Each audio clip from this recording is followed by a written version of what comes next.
la seconda edizione del Festival dei Cori di Musica Sacra, la prima in assoluto a Tratalias. La scelta di Tratalias è stata ponderata appunto dagli organizzatori, hanno chiamato l'amministrazione e ho preso io i contatti, appunto mi hanno fatto la proposta, ci siamo incontrati e dopo aver visto la location hanno scelto Tratalias perché fa la differenza, in effetti.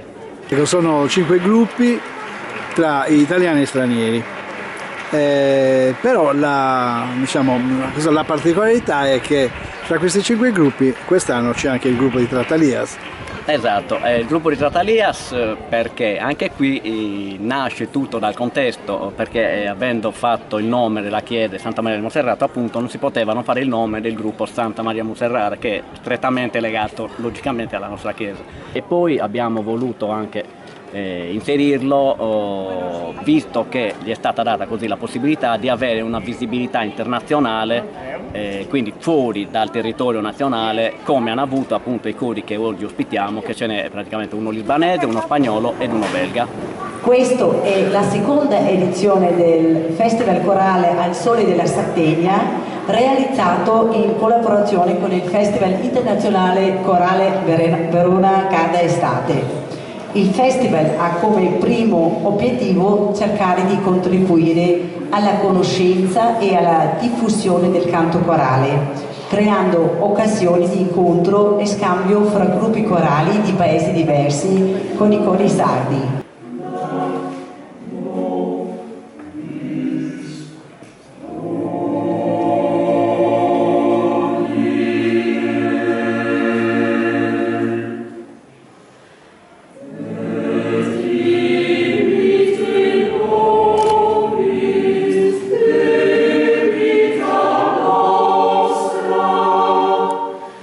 Sicut est nostri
Noi speriamo vivamente di poterlo riorganizzare l'anno prossimo, ci siamo già sentiti con l'assessore e col direttore artistico, siamo contenti perché la gente ha risposto, abbiamo cercato di fare il possibile per pubblicizzarla. Un festival che comunque è anche l'occasione per uno scambio culturale. Sicuramente, questo ha dato la possibilità appunto a Tratalias di avere un incontro ravvicinato con diverse culture, quali appunto quella libanese, quella spagnola e non ultima quella belga. Naturalmente con Tratalias diciamo che c'è anche il coro di Serbario su Conti che rappresentano in questo contesto la Sardegna con gli altri tre con i quali speriamo vivamente di intraprendere una strada comune che ci porti verso un'amicizia che va al di là dei confini.